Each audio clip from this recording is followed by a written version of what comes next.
Dapat na si Yahweh itong Panginoon ay pasalamatan. Ang kanyang ginawa sa lahat ng bansay dapat ipaalam. Siya ay purihin, subuin ng awit ating papurihan.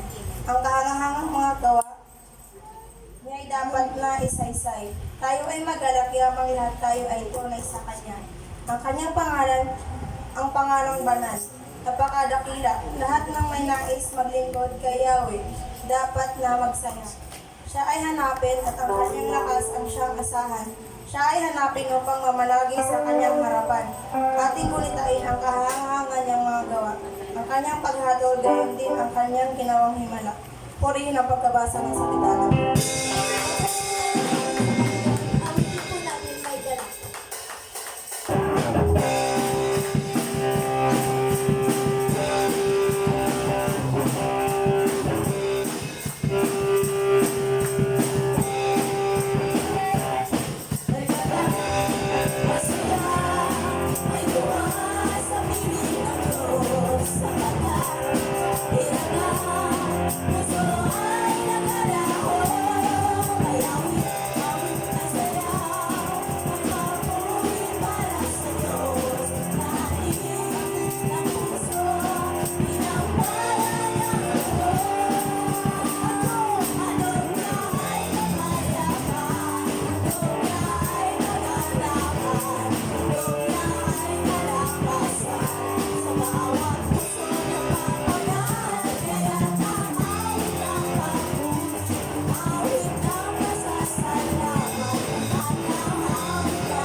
Lord, salamat po at nandito po kami ngayon, Panginoon, at malayang nagpupuri sa iyo, Panginoon. Lord, salamat po sa pagkakataon sa tinig, Panginoon, na pinagkalat niyo, Panginoon, para malaya po kami makaawit sa iyo, Panginoon, at maisigaw sa buong mundo, Panginoon, ang kabutihan mo, Panginoon. Lord, habang buhay ko po namin papupurihan, Panginoon. Ikaw po ang luluwalhatian namin, Panginoon. In Jesus' name we pray. Amen.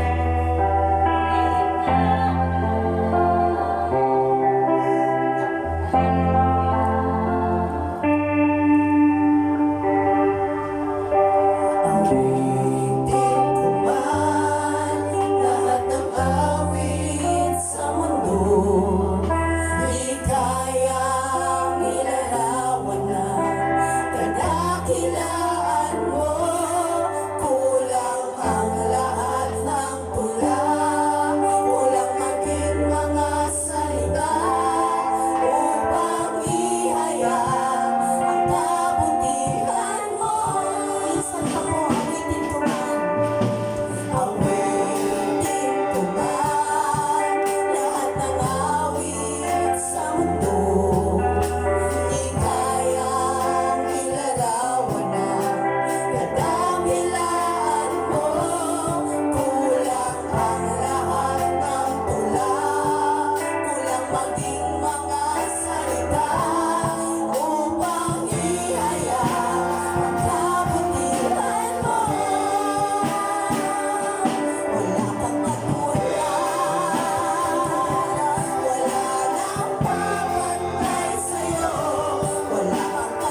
Kahit may suliranin man, kahit ikaw na awitan,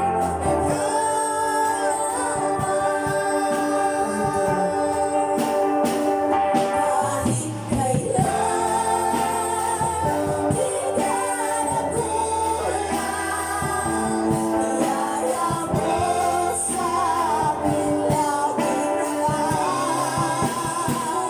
Ang pag-ibig mo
ko'y masaya.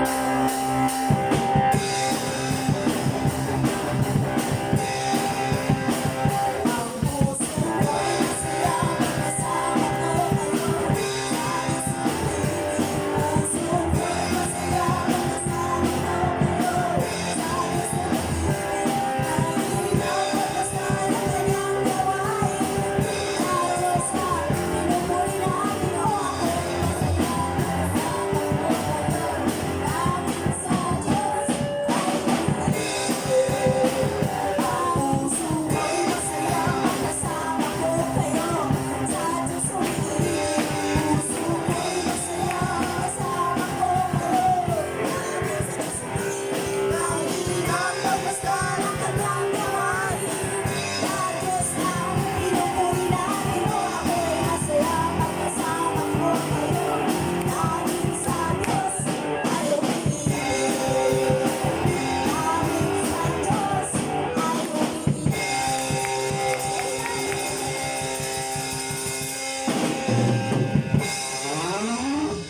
Praise God. Sabi nga kanina nung prayer ni Alice, Lord, hindi kami nag-iisa. Amen? Lord, hindi kami kailangan malungkot. Dapat lagi kaming makadama ng saya dahil kailanman hindi mo kami iniwan. Amen po ba? Amen. Tignan nyo nga yung katabi, kahit maraming bakante yan, sapat na yung katabi mo. Christian, nasa na yung katabi mo? Praise the Lord. Sapat na yung katabi mo para ikaw ay mag-rejoice. Amen po? Amen. Magsaya. Ayan, minsan tuloy sinasabi natin, kailangan ba lagi tayong may party? Kailangan ba lagi tayong may dahilan para maging masaya? Di ba dapat hindi naman? Kasi yung kasiyahan na bigay ng mundo, dahil lang may party tayo, dahil lang meron tayong salo-salo, ayun po ay natatapos. Tama ba? Natatapos, pero yung joy na bigay ng ating Panginoon, kung saan nakukuha natin yun sa taimtim. Tama ba yung word ko, mga kapatid? Taimtim, seryoso, totohanan, tao sa puso, na pagsamba sa Diyos. Naranasan niyo ba yun kanina? Amen. Hello! Naranasan niyo po ba? Amen. Amen! Alam niyo po ba, pag totoo po tayong lumapit sa Panginoon, kapatid, kailanman di ka talaga mabibigo. Lahat ng bigat, lahat ng anumang mga sagabal yan sa loob mo, nare-release ka. Amen po? Amen. Lahat ng pangamba, lahat ng takot, lahat ng pagdududa, nakakalaya tayo. Ang sarap pong maranasan yon. At hindi po yan kayang ibigay kahit gaano ka-importante at kamahal ng tao. Tama po ba? Kasi yung tao, kahit gusto kanyang bigyan ng lahat, yung tao kahit gaano kanyang kamahal, di ba? Pag sobrang mahal mo yung tao, lahat gagawin mo. Tama ba? Lahat, mag-i-effort ka para ma-please mo siya. Tama po ba? Mag-i-effort ka para mapasaya mo siya, matuwa siya sa'yo. Yung feeling niya na ikaw yung kapunuan ng lahat, wala pa din. Tama? Hindi pa din yun kasi ang tunay po talaga mga kapatid na kapunuan sa kulang natin ay si Jesus lang ang pwedeng magbigay. Amen. So ayan, napakasarap na kahit, eto nga sabi ko kanina, nagbibiruan kami before po tayo mag-start. Kasi sabi, oh eto na yung totoo. Ito na lang yung totoong natira, ito na yung totoo. Totoo nga naman na, sabi nga doon, matira matibay. Tama? Yung maliligtas daw, yung hanggang huli ay faithful. Tama ba kapatid? So, nawa po ay, tawag nito, maging yung mga sinasabi po natin sa ating sarili ay makita po natin na nire-reach out din po natin yung ating kapatiran na gusto natin kung ano yung experience natin, sila din, diba? Yung makadama din, kasi tayo yung, ano ba yung tamang word? Yung hindi kumpleto yung buhay mo, pag hindi ka talaga nakakapag-fellowship sa kapwa mong believers. Kasi kung tutusin, pwede mo lang sabihin, pwede naman ako mag-worship mag-isa eh. Ma? Pwede naman ako mag-aral ng word mag-isa. Pwede ba yon? Pwede naman, di ba? Pero kailangan talaga to eh. Kailangan ng fellowship. Kasi lumalakas ka lalo. Tama ba? Lalo kang tumitibay, lalo kang tumatatag. Pagkapatid, hindi mo binabaliwala yung chance na maka-fellowship ang isa't isa. Kasi hindi talaga to kayang ibigay ng anumang material, anumang mga bagay na nauubos at nawawala lang dito sa mundo. Kaya pag nakikita natin na yung ating kapatiran, nanghihina, lulupaypay, nawawala ng gana, it's time, kapatid, na ikaw ay magpalakas para madala mo siya. Kasi kung pareho kayo, paano mo siya ma-reach out? Tama po ba? Hindi mo siya kayang abutin. Hindi mo siya kayang encourage kung mismo ikaw, lantak, kung ikaw mismo, lupaypay, mahina, feeling talo, dahil sa maraming problema na pinagdaanan. Kapatid, sino bang taong walang problema? Wala po. Wala pong perfect na buhay. Lahat tayo, totoo, even yung mga batang yan, may malaki na problema niyan kasi nagbibinata na. Eto, may mga problema sila kung paano nila mapasaya at maabot yung kanilang mga need, pangangailangan. Pero napakababaw ng bata. Diba? Pag may ginusto sila at ibinigay mo, hindi mo kayang i-explain yung saya. Tayo, sabi mo, may mga point pa nga na nakakapagsalita tayo na, binigay mo na lahat. Di ba, mami, no? Binigay ko na lahat, ba't hindi pa rin masaya? Ganun pa tayo Parang lahat na ibinigay ko na. Pero bakit parang kulang pa din? Hindi pa rin siya nakakitaan ng grateful na heart. Tama po ba? May ganun no? Pero kaya yun ipinakita sa'yo ng Lord kasi gusto niya na ikaw muna yung makakitaan ng laging nagpapasalamat, nakukontento. Tama po ba? Yung laging nakikitaan ng puno ka. Kaya ka nga puno kasi meron kang kakayahan magbigay sa kulang. So yan, so natutuwa po yung heart ko kasi nakita ko kayo kahit kanina sa totoo lang nakakalungkot kasi yung mga biningwit ni Johnson. Wala siyang nadala. Pagbalik, wala akong nabingwit. Pero ganun pa man, salamat sa Lord kasi sabi niya, walang kumagat dun sa pain niya, walang kumagat. So, binaliwala. So, ganun pa man, itong mga to dapat hindi na binibingwit kasi nasa lambat na sila Nagigets niyo mga kapatid? Nasa lambat na So, pilit lang lumalabas dun sa net, no? Pumalag, madulas. Tama ba? Nakalusot. Kaya yan. Ang nangyari, gustong magliwaliw muna. Tikman muna ulit yung tawag nito? Anong tawag, kapatid? Fruit salad ng mundo. Fruit salad ng mundo. So yan. So mas marami pong dahilan para tayo ay magpalakasan. So base po dun sa ating sinusunod na programa, although yun po'y lang, pero mas nalo tayo sa flow Kung napapansin niyo pag nag-praise and worship tayo, na nakakadama tayo ng pagkilos ng Holy Spirit, di ba lumalagpas tayo dun sa program? Napansin niyo po? Kasi yung usual na line up natin, isang pasada, dalawang pasada, okay na, the next song. Pero pag napapansin niyo na nagtutuloy-tuloy tayo na ang sarap, yun po'y flow ng Holy Spirit. At huwag po ninyo titigilan. Kasi doon mo maririnig yung tinig ng Diyos. Doon ka kakatagpuin ng Panginoon. Doon ka makukomfort. Nagkakaintindihan po?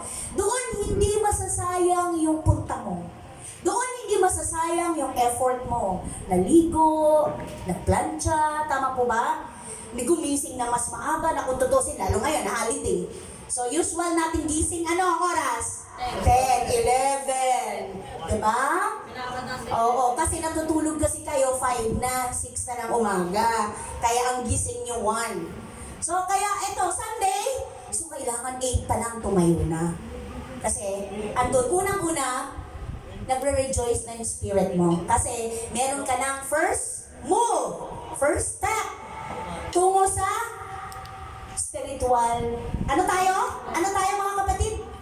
Ano po? Okay, spiritual family. So tandaan natin meron tayong mga pamilya na kinabibilangan, pero huwag kakalimutan na meron tayong spiritual family. So mainam po na alam ninyo kung bakit kayo naglalaan ng araw, ng oras, ng panahon pag Sunday, kasi meron akong spiritual family.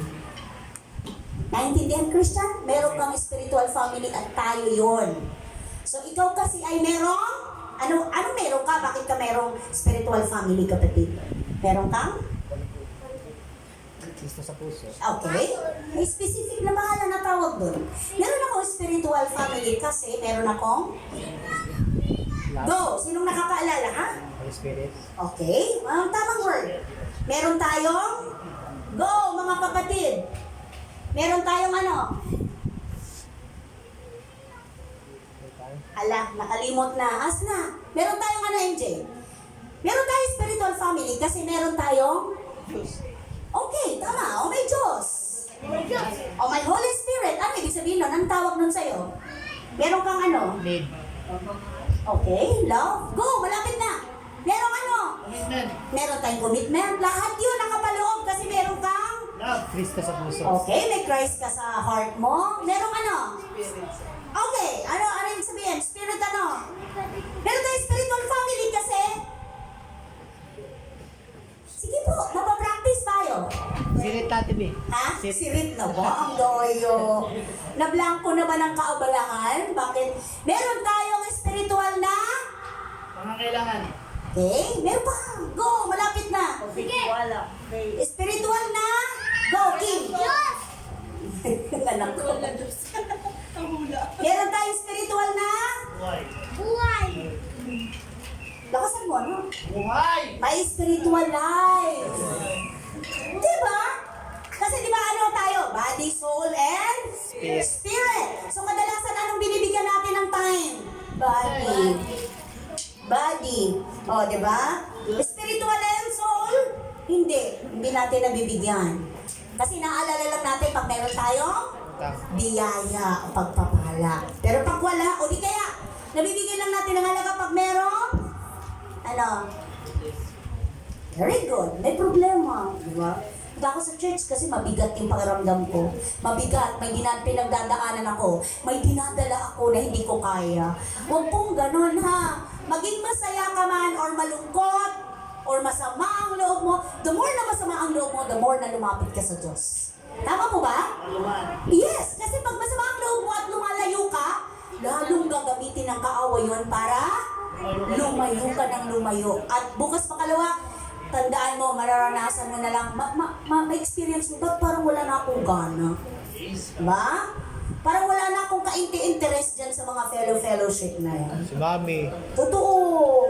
Pero once na nilabanan mo yon, the more na masama ang loob ko, the more na mabigat, the more na galit ako, magpipray ako kay Lord, makikipag-fellowship ako. Sa umpisang hirap, di ba? Parang, pero pagkatagalan, na-release ka habang umaawit ka, dinidil ka ng Holy Spirit, aba, ang saya, ang sarap, nakalaya ka. Amen po ba? Hello mga kapatid, kumusta yung ating, ano ba tawag nun? Celebration ng 24 nights, 25 gala time. So, gala day. Etong mag-asawang to pinalad kasi hindi lang basta tumawid pa ng dagat para lang mag-celebrate ng 24. Tama po ba? O, kaya kami okay lang. Pagdating ng 25 gala, di naman na salamat sa Panginoon kasi na tawag nito, na ano na naman yung mata mo, no? Na, nakakita na naman ng nakakaibang mga tanawin o kasi syempre iba pa din pag nakakalabas ka. So, praise God! Ako'y tunay po na totoo sa heart ko na natutuwa po ako. Nagagalak ako sa Lord kasi patuloy niyang pinapatunayan na ang mga salita niya ay may katuparan. Ang mga pangako niya, panghawakan mo lang, kapatid, talaga naman, hindi ka talaga mabibigo. Feeling mo lang kasi ba't parang walang sagot yung prayer ko. Feeling mo lang parang ang layo-layo ng Panginoon. Kasi yun yung gusto ng kaaway maramdaman mo. Para imbis na magtiwala ka sa Diyos, huwag na nga lang. Ganon din naman ang buhay. Paulit-ulit lang naman. Alam mo ang laki ng kaibahan. Pag ikaw ay merong tunay na kagalakan at kapayapaan mula sa Panginoon. Hindi yan kayang ipaliwanag at hindi yan kayang uulitin ko, hindi yan kayang ibigay ng tao. Kaya ngayon, sino po yung sa natin? Sa ating prayer of intercede, sa pangkalahatan. Sino po? Base sa ating wala siyang pinasa. Ang sipag naman ng ating tawag nito, ano ba tawag doon? Admin ba? Yes, admin. Bakit walang Sino ba ngayon? Magtatawag na lang ako. Itong prayer na to, napaka-importante dito sa body, sa church, kasi tayo yung church, di ba? So dito nakapaloob, tandaan natin yung concern natin sa isa't isa, yung burden natin sa isa't isa, dito to nakapaloob. Yung church, ipag-pray natin na maging blessing tayo sa marami. Maaring nakikita ng ating literal na mata, parang wala naman, ay walang epekto, ay walang ano, no. Tuloy lang po, pag-pray lang natin na tayo ay magpatuloy na maging kagamit-gamit sa lahat. Pag-pray natin ang ating bansa, napakahalaga po, may part tayo. Meron tayong tungkulin sa ating bansang ito na napakapalad natin sa ating bansa. Malaya po tayong nakakapag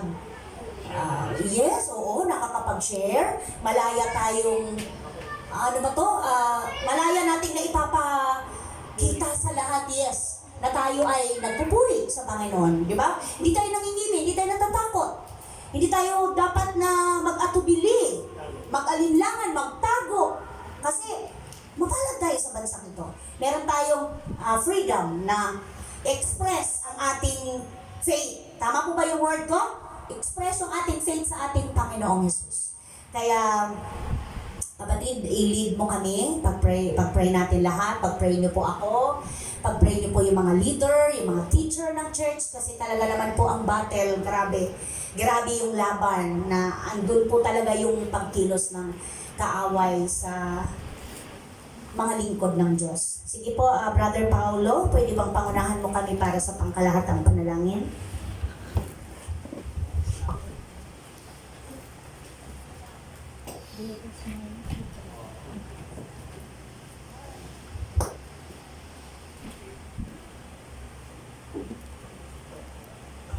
Tayo po ay mananalangin. Amang banal na nasa langit, maraming salamat po sa araw na ito.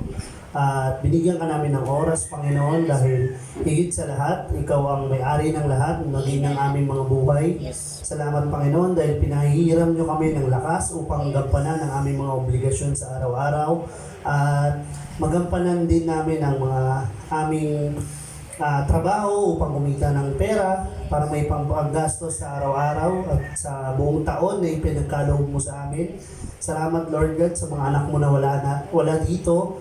I-bless mo sila, Panginoon, ano man ang kanilang pinagdadaanan sa buhay ngayon, Panginoon, ay extend mo ang iyong kamay upang pagalingin ano man karamdaman kanilang pinagdadaanan. In Jesus' name, Lord God, maging sa mga anak mo na sa malayo, Panginoon, si Tita G, Panginoon, ingatan mo siya at i-touch mo yung heart niya na huwag siyang matakot, i-extend yung alam niya na katotohanan about sa iyo, Panginoon. Maraming salamat din kay Tita Gina sa malayo. Salamat, Panginoon, dahil pinagaling mo na si Tita Gina sa kanyang karamdaman at gayon din kay Tito Hill sa lingkod mo na ito na nag-share ng Word of God sa amin dito at nag-e-effort pang pumunta from Las Piñas. Salamat sa mga taong ito, maging sa source ng mga sponsors sa kanila, Panginoon. Salamat, Panginoon, dahil hindi ito nagkataon lamang, ito ay blessing mula sa iyo, Panginoon. Ginamit mo lang silang instrumento upang ma-extend sa mga bata na yung mga blessing na ibinibigay nila. Salamat, Panginoon, ibalik mo sa kanilang siksik at umaapaw ang kanilang kabutihan sa kanilang mga puso na mag-extend dito sa church na to, sa gawain na to. Gayon din kay Pastor Rabi, kay Pastor Randy at kay Pastor Telly, kay Brother Johnson, sa lahat ng mga member na ginagamit mo upang magbigay ng iyong salita or magturo ng salita mo, Panginoon. Salamat, Panginoon, muli sa buong taon na pinagkaloob mo at ipinahiram mo muli sa amin na araw, binigyan mo kami ng libreng buhay sa araw-araw, libreng hangin, Panginoon. Salamat dahil malakas kami, although may mga pinagdadaan ng sama ng pakiramdam, pero hindi tumatagal, Lord God, dahil pinapalasap mo sa amin yung kagandahan ng mga ginawa mo sa mundong ito, Panginoon. Salamat, Panginoon, sa bansang Pilipinas, maging sa pinakamababa hanggang pinakamataas, Panginoon. Maghari nawa ang iyong kaloob sa aming Presidente, Panginoon, kung ano man yung will niya sa pamumuno sa amin. Ikaw na po ang maghari sa Kanya, Panginoon. Maraming salamat din, Panginoon, sa mga anak mo na narito na i-ready yung heart nila, Panginoon, upang pakainin yung kanilang mga spiritual life na magagamit nila sa susunod na taon na pakikibaka muli sa mundong ito, Panginoon. Salamat, Panginoon, dahil meron kaming personal na relasyon sa iyo at salamat dahil libre yun, Panginoon. Hindi namin kailangan bayaran. Ang kailangan lang namin ay tatagan yung faith ng bawat isa, lalong-lalo na ng mga believers, Panginoon. Salamat muli sa iyo, sa dalangin, Panginoon. In Jesus' mighty name, Amen. Amen. Praise the Lord.